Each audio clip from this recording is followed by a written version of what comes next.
എല്ലാവർക്കും ഈശോമിശിഹായുടെ നാമത്തിൽ സ്തുതിയായിരിക്കട്ടെ. ഞാനൊരു കത്തോലിക്കനാണ്. ഇപ്പോൾ ഞാനൊരു ഡെലിവറൻസ് മിനിസ്ട്രി ആയിട്ട് ഞാൻ വർക്ക് ചെയ്യുകയെന്ന് വെച്ചാൽ ഞാനൊരു പ്രാർത്ഥനയ്ക്കൊക്കെ പോകുന്ന ഒരാളാണ്. എൻ്റെ നോളജ് എന്ന് പറഞ്ഞാൽ എനിക്ക് അത്രയും ദൈവത്തിലൊരു നോളജ് ഇല്ല. പക്ഷെ എന്നെ ദൈവം കൊണ്ടുപോകുന്ന രീതികളും എല്ലാം അതെൻ്റെ ഒരു ഡിഫറെൻ്റാണ്. ഈ പറയുന്നത് ഞാൻ ഡെലിവറൻസ് മിനിസ്ട്രി പോലും പറയാത്ത റീസൺ എന്ന് പറഞ്ഞാൽ ചില ആൾക്കാർ പറയും ഞാൻ അവിടത്തേക്ക് വിളിക്കുന്നതുകൊണ്ടായിരിക്കും, അല്ലെങ്കിൽ അട്രാക്ട് ചെയ്യുന്നതാണ്. ആ ഡെലിവറൻസ് മിനിസ്ട്രി ആരും വിളിക്കണമെന്നോ ആരും വരണമെന്നോ പോലും ബ്രദർമാർക്ക് ആവശ്യമില്ല. ഓക്കെ, സോ അത് ഞാൻ പറഞ്ഞു കഴിഞ്ഞാൽ ചിലപ്പോൾ ആൾക്കാർ അങ്ങനെ വിചാരിക്കുന്നുണ്ടാവും. കാരണം ഞങ്ങളുടെ 1-2 ബ്രദേഴ്സൊക്കെ അതിനെതിരായിട്ട് മൂവ് ചെയ്ത് കഴിഞ്ഞു. സോ അതൊക്കെ കാണുമ്പോൾ ഇൻസ്പിറേഷൻ. എനിക്കും ഒരു വീഡിയോ, ഞാൻ കുറേ നാളായിട്ട് വീഡിയോ ഇടണമെന്ന് അതിന് മുന്നേ വിചാരിച്ചിരുന്നതാണ്. പക്ഷേ ദൈവസഹായത്താൽ ആ ബ്രദർമാർ ഇട്ടതുകൊണ്ട് എനിക്കൊരു ഇൻസ്പിറേഷനായി. എൻ്റെ ചെറിയ നോളജിൽ തന്നെ എനിക്ക് ഇത്രയും കാര്യങ്ങൾ എനിക്കും ഗ്രഹിക്കാൻ പറ്റിയെങ്കിൽ പഴയ കത്തോലിക്കരായ നല്ല ബൈബിൾ വായിക്കുന്ന ആൾക്കാർക്ക് എന്തുകൊണ്ട് ഇത് മനസ്സിലാവുന്നില്ല എന്ന് ഏറ്റവും വലിയ ഉദാഹരണം എൻ്റെ അമ്മ തന്നെയാണ്. എൻ്റെ അമ്മയ്ക്കറിയാം ഈ വരച്ചു വെച്ചിരിക്കുന്ന ഡാവിഞ്ചി ആരുടെ പടമാണ് വരച്ചു വെച്ചത്. അമ്മ ഡ്രോയിങ് ടീച്ചറാണ്.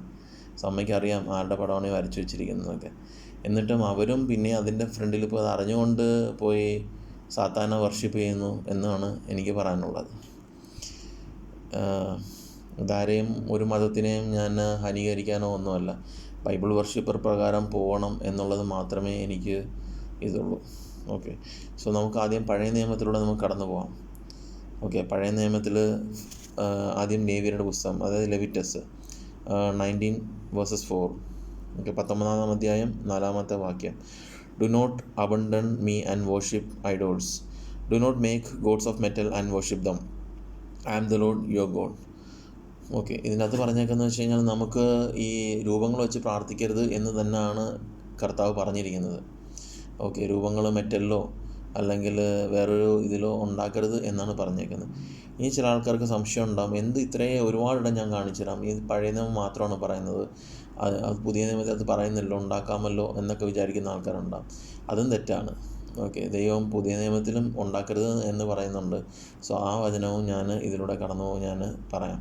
പിന്നെ ഈ ഐഡിയൽ വർഷിപ്സ് എന്ന് മുതൽ ഉണ്ടായി, നമ്മുടെ കത്തോലിക്ക സഭയിൽ എന്ന് മുതൽ ഉണ്ടായി എന്നുള്ള ചരിത്രം പഠിക്കുകയാണെങ്കിൽ 200 to 300 AD, അതായത് യേശു മരിച്ചതിന് ശേഷം ഒരു 300 വർഷത്തിനപ്പുറമാണ് ഇതെല്ലാം വന്നിരിക്കുന്നത്. അത് അപ്പോസ്തലികമായ കാര്യങ്ങളൊന്നും അല്ല. അത് അത്രയും പറയാനോ വിവരിക്കാനോ എനിക്ക് കഴിവില്ല. പക്ഷേ എന്നാലും ഞാൻ അടുത്ത വീഡിയോയിൽ അത് വിക്കിപീഡിയ വഴിയും മറ്റുള്ള ഡീറ്റെയിൽസ് വഴിയും ഞാൻ അത് അപ്ലോഡ് ചെയ്യുന്നതായിരിക്കും. ചുമ്മാ പറയുന്നതിൽ അർത്ഥമില്ല. ഡീറ്റെയിൽസ് എന്താണെന്നുള്ളത് ചെക്ക് ചെയ്ത് കറക്റ്റായിട്ട് ഇടുക എന്നുള്ളതാണ് കാര്യം. എത്ര പേർക്ക് മാറാൻ കഴിയുമോ? ഞാൻ പറയുന്ന പള്ളിയിൽ പോകരുത് ഞാൻ പറയുന്നില്ല, കുർബാന സ്വീകരിക്കുക. പക്ഷേ അവിടുത്തെ രോഗികളെ തൊട്ടുമുത്താനോ അതിൻ്റെ ഫ്രണ്ടിൽ പോയി നിൽക്കാനോ പ്രാർത്ഥിക്കാനോ പാടില്ല. കുർബാന സ്വീകരിക്കാൻ. ഇത്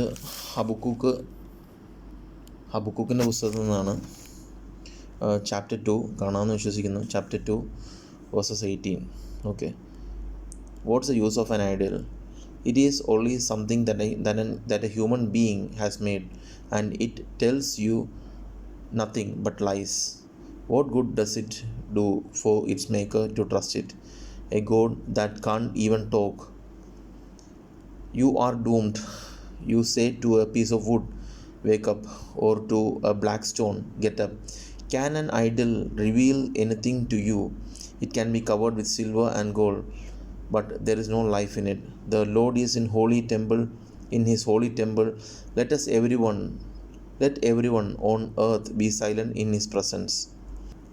സോ ഇതിൻ്റെ അകത്ത് പറയുന്നത്, ഹബക്കൂക്കിൻ്റെ പുസ്തകം 2-ാം അധ്യായം 18 വാക്യങ്ങളാണ്. ഇതിൻ്റെ അകത്ത് പറയുന്നത് എന്തിനാണ് നമ്മൾ ഈ ഐഡിയൽ വർഷിപ്പ് നടത്തുന്നത്. ഓക്കെ, അത് മനുഷ്യരുണ്ടാക്കുന്നതാണ്. തടി കൊണ്ടുണ്ടാക്കുന്ന സാധനങ്ങളാണ്. അതിന് സംസാരിക്കാൻ കഴിവില്ല. ഓക്കെ, അത് എഴുന്നേക്കാൻ പറഞ്ഞ് എഴുന്നേക്കില്ല. അത് ഒന്നുകിൽ ഒരു കല്ലാവാം, അല്ലെങ്കിൽ ജീവനില്ലാത്ത തടിയാവാം. സോ അത് ഒന്നുകിൽ ഇരുമ്പ് കൊണ്ട് അല്ലെങ്കിൽ സിൽവർ കൊണ്ടോ ഗോൾഡ് കൊണ്ടോ പൂശിയിരിക്കുന്നതായിരിക്കാം. അതിന് ജീവനില്ല. ദൈവം എവിടെയാണ് വസിക്കുന്നത്? ദൈവം ചർച്ചിലാണ് വസിക്കുന്നത്. സോ ദൈവത്തിൽ നമ്മൾ മിണ്ടാതിരിക്കുക, ദൈവത്തിനെ ആരാധിച്ചുകൊണ്ടിരിക്കുക, അത്രയും മാത്രമേ പറയുന്നുള്ളൂ. സോ ഇവിടെയും പറയുന്നത്, ഹബക്കൂക്കിൻ്റെ പുസ്തകത്തിലും പറയുന്നത് ഇതാണ്. സോ ഇതിൽ നിന്ന് മനസ്സിലാക്കണം എന്നുള്ളത് നമ്മൾ വീണ്ടും അടുത്തൊരു അധ്യായം ഞാൻ കാണിക്കുന്നതായിരിക്കും. അടുത്തത് ദ ബുക്ക് ഓഫ് ഇസയ. അതിൽ 44 9 മുതൽ 10 വരെയുള്ള വാക്യങ്ങളാണ്. കാണാമെന്ന് വിശ്വസിക്കുന്നു. മേളിൽ ഇസയ 44 chapter versus 9. Idolatry is ridiculed. All those who make idol are worthless, and the gods they prize so highly are useless. Those who worship these gods are blind and ignorant. They will be disgraced. So ഇതിനകത്തും പറഞ്ഞിരിക്കുന്ന same തിങ്ങാണ്. ആര് അങ്ങനത്തെ സാധനങ്ങൾ ഉണ്ടാക്കുന്നു, idols ഉണ്ടാക്കുന്നു, രൂപങ്ങൾ ഉണ്ടാക്കുന്നു, അവർ worthless ആണ്, അവർ യൂസ്ലെസ് ഫെലോസ് ആണ്, അവർ ദൈവത്തിന് ആവശ്യമില്ല അങ്ങനത്തെ ആൾക്കാരെ. ഓക്കെ, സോ അവരുടെ ദൈവം അവരെ ഒരിക്കലും ഉയർത്തത്തില്ല, അവർ എപ്പോഴും താഴ്ത്തിക്കൊണ്ടേയിരിക്കും. നമ്മൾ മണ്ടന്മാരെ വീണ്ടും വീണ്ടും വീണ്ടും ആരൊക്കെയോ പറയുന്നത് കേട്ടിട്ട് അതിൻ്റെ പിന്നാലെ അല്ലെങ്കിൽ ഇനിയെങ്കിലും ജനങ്ങൾ ആരെങ്കിലുമൊക്കെ ഉയരുന്നെങ്കിൽ ഉയരട്ടെ, ഇതൊന്നൊരു പിൻവാങ്ങും. ഞാൻ പറയുന്നത് ഇപ്പോഴും പറയുന്ന കത്തോലിക്ക സഭ മാറണമെന്നോ അല്ലെ സഭ മാറി വേറെ ബന്ധക്കോസ്ത സഭയിൽ പോകണമെന്നോ ഒന്നുമല്ല പറയുന്നത്. പക്ഷേ അവിടുത്തെ രൂപങ്ങൾ വണങ്ങാതിരിക്കുക, ഇങ്ങനെയുള്ള പ്രാർത്ഥനാ സെൻറ്ററിൽ പോകാതിരിക്കുക, മാക്സിമം അവിടെ പോയി കുർബാന കുർബാന മാത്രം സ്വീകരിച്ചിട്ട് വരിക, ബാക്കി ഒന്നിനും നമ്മൾ വണങ്ങാതെയും ഇങ്ങനെയുള്ള കാര്യങ്ങളിൽ ഏർപ്പെടാതിരിക്കുക.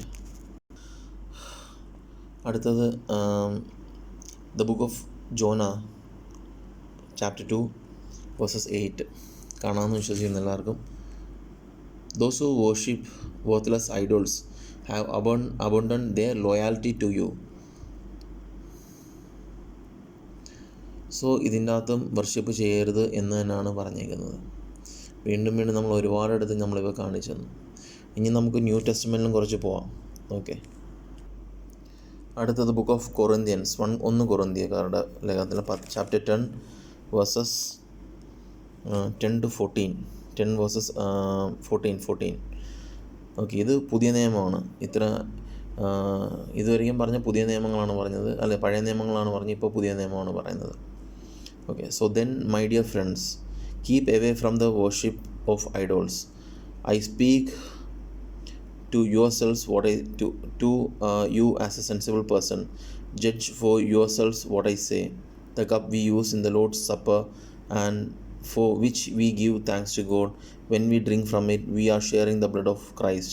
And the bread we break when we eat, we are sharing in His body, in the body of Christ. So ഇതിനകത്തും പറയുന്നത് എന്താണ് പറയുന്നത്?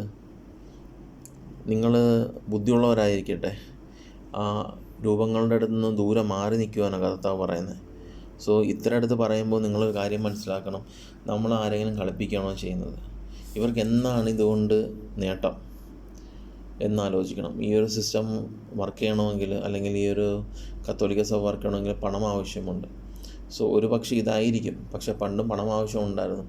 പക്ഷെ അന്ന് അച്ഛന്മാർ കൃഷി ചെയ്തും അങ്ങനെയുള്ള കാര്യങ്ങൾ ചെയ്തുമൊക്കെയാണ് ഒരുപാട്. ഞാൻ അച്ഛന്മാരൊരിക്കലും കുറ്റം പറയുകയോ അല്ലെങ്കിൽ വേറൊന്നും പറയുകയോ ചെയ്യുന്നില്ല. അവർക്ക് ഇതുകൊണ്ടും ഒരു വരുമാനം എന്നുള്ള വരുമാനം മാർഗം. പിന്നെ ഇതിൻ്റെ അകത്ത് ചില ആൾക്കാർ പറയുന്നുണ്ട്, രൂപത്തിൻ്റെ ഇടയിൽ നിന്ന് കണ്ണീര് വരുന്നു, ചോര വരുന്നു. ഞാനും ഇതിൻ്റെ പിന്നാലെ കുറേ നാളല്ല, ഞാനൊരു മനുഷ്യനാണ്.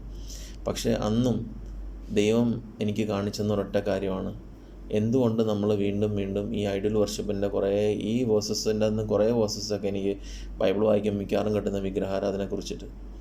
ഓക്കെ, സോ അന്ന് ഞാൻ ചിന്തിച്ചിരുന്നു എന്തുകൊണ്ടാണ് ഇത്. പക്ഷേ എനിക്ക് പറയാനും അല്ലെങ്കിൽ എനിക്ക് മനസ്സിലാക്കി തരാനും ഒക്കെ ഉണ്ടായിരുന്ന കുറച്ച് പേരുണ്ടായിരുന്നു എൻ്റെ സംശയം ദൂരീകരിക്കുന്നത്. അതൊരു ഫാദറിനോട് ഞാൻ ചോദിച്ചപ്പോൾ ഫാദർ പറയുന്നത് ആ ഫാദറിനൊന്നും അറിയില്ല. അങ്ങനെയാണ് ഫാദർ എന്ന് വെച്ചാൽ ഒരു മറുപടി നമുക്ക് പ്രോപ്പറായിട്ട് തരാണ്ട് ഒഴിഞ്ഞു മാറുകയായിരുന്നു ചെയ്തത്.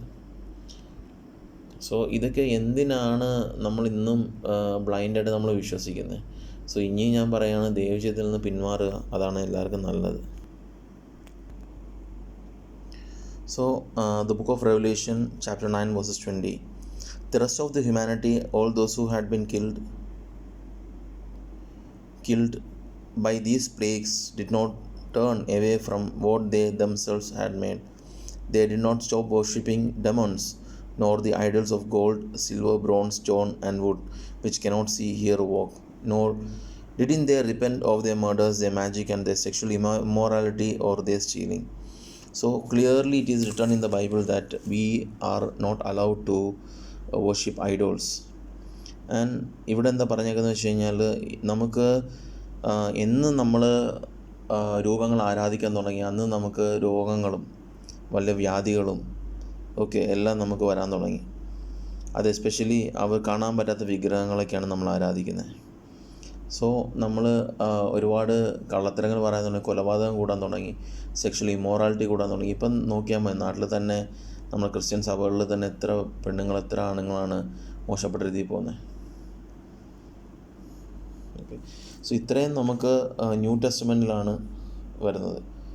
ഇനിയുമുണ്ട് ഒരുപാട് കാണിക്കാൻ ഇനിയുമുണ്ട്. ഞാൻ എന്തായാലും 1-2 വേഴ്സസ് കൂടെ കാണിച്ചേക്കാം. Next is the book of Psalms chapter 114. Next is the book of Psalms, chapter 114, verses 4. Our God is in heaven. He does whatever He wishes. Their gods are made of silver and gold, formed by human hands. They have mouth but cannot speak, and eyes but cannot see. They have ears but cannot hear, and noses but cannot smell. They have hands but cannot feel, and feet but cannot walk. They cannot make a sound. May all who made them and who trust in them become like the idol they have made. So ഇതിൻ്റെ അകത്തും പറഞ്ഞേക്കുന്നത് അതാണ്. നമ്മൾ കുറേ ദൈവങ്ങളെ കൈകൊണ്ട് മനുഷ്യർ കുറേ ദൈവങ്ങളെ സ്വർണം കൊണ്ടും വെള്ളി കൊണ്ടും ഒക്കെ ഉണ്ടാക്കി. അവർക്ക് കാണാൻ പറ്റത്തില്ല, കേൾക്കാൻ പറ്റത്തില്ല, സ്മെല്ലുണ്ടാവില്ല, ശ്വസിക്കാൻ പറ്റത്തില്ല, മൂക്കുണ്ട് പക്ഷെ ശ്വസിക്കാൻ പറ്റത്തില്ല, കയ്യും കാലുണ്ട് പക്ഷെ ഫീൽ ചെയ്യാൻ പറ്റത്തില്ല. അവരെ ട്രസ്റ്റ് ചെയ്യാൻ പറ്റത്തില്ല. അവരെ ട്രസ്റ്റ് ചെയ്യുന്ന ആൾക്കാർ അവരെ പോലെ ആയിത്തീരും.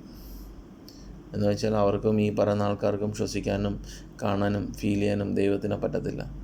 ഇവരൊക്കെ ഇതെല്ലാം ഒരു സാത്താനിക് വേഴ്സസിൻ്റെ സാത്താനിക് ഇതാണ് ഇതിൻ്റെ അകത്തുള്ളത്. ഇനി പുറപ്പാടിൻ്റെ പുസ്തകം 20-ാം അധ്യായം 3:6 ഇത് തന്നെയാണ് പറയുന്നത്. ഓക്കെ, അതേപോലെ ഞാനിത് ഇടുമ്പോഴത്തേക്ക് എന്തെങ്കിലും കമൻ്റൊക്കെ ഉണ്ടാവും, ഞാൻ ഫേസ് കാണിക്കുന്നില്ല എന്നൊക്കെ പറയും. ഇപ്പോഴത്തെ കാലം അതിനോട് താല്പര്യമില്ല, പക്ഷെ എന്നെ അറിയുന്ന കുറേ ആൾക്കാരുണ്ടാവും. ഓക്കെ, അവരെങ്കിലും തിരിയട്ടെ എന്ന് ഞാൻ പ്രാർത്ഥിക്കുന്നു. സോ ഇതിന് പിന്നെ 1-2 അച്ഛന്മാർ യൂട്യൂബിലൊക്കെ കുറച്ച് കാര്യങ്ങൾ ഇട്ടിട്ടുണ്ടായിരുന്നു. സോ അച്ഛന്മാരെ ഞാനൊന്നും എതിർക്കുന്നൊന്നുമില്ല, പക്ഷേ അവരും തിരിച്ച് ആൾക്കാരെ വഴിതെറ്റിക്കരുത് എന്നുള്ളത് മാത്രമേ എനിക്ക് പറയാനുള്ളൂ. ഇതെല്ലാം അറിയാഞ്ഞിട്ടും അവരെന്തുകൊണ്ട് ആൾക്കാരെ വഴിതെറ്റിക്കുന്നു? കത്തോലിക്ക പ്രബോധനമായിക്കോട്ടെ, എന്ത് പ്രബോധനമായിക്കോട്ടെ, ദൈവത്തിന് നിരക്കാത്ത നമ്മളൊരിക്കലും പറയാൻ പാടില്ല എന്നുള്ളത് മാത്രമേ ഉള്ളൂ. കാരണം നമ്മൾ യേശുക്രിസ്തു വിശ്വസിക്കുന്നുണ്ടെന്നുണ്ടെങ്കിൽ ചിലപ്പോൾ നമ്മൾ എന്തെങ്കിലും വേറെ എന്തെങ്കിലും പറയുകയോ അല്ലെങ്കിൽ വേറെ എന്തെങ്കിലും ചെയ്തു കഴിഞ്ഞാൽ ചിലപ്പം നമ്മൾ സഭയിൽ നിന്ന് ഔട്ടാവും എന്നൊക്കെ പേടിച്ചിട്ടായിരിക്കും ഒരു പക്ഷേ. ഇന്ന് ഞാൻ പറയുന്ന ഒരു അച്ഛന്മാരെ എനിക്ക് എതിർക്കണമെന്നോ അല്ലെങ്കിൽ അങ്ങനെ ഒന്നുമില്ല, പക്ഷേ അവരിന്നെങ്കിലും മാറി ദൈവത്തോട് ചിന്തിക്കുക. ഈ സ്റ്റാച്യു വർഷിപ്പോ ഐഡൽ വർഷിപ്പോ ആൾക്കാർക്ക് പറഞ്ഞു കൊടുക്കാതിരിക്കുക. സോ നെക്സ്റ്റ് ഒരു വീഡിയോ ഇടുന്നതായിരിക്കും. കുറച്ച് ഡീറ്റെയിൽസൊക്കെ ആയിട്ട് വരും. പിന്നെ ഞാൻ മൊബൈലിലാണ് ചെയ്യുന്നത്, അതിൻ്റെ കുറച്ച് ക്ലാരിറ്റിയും ഒക്കെ കുറവുണ്ടാവും. സോ ക്ഷമിക്കുക. ഓക്കെ.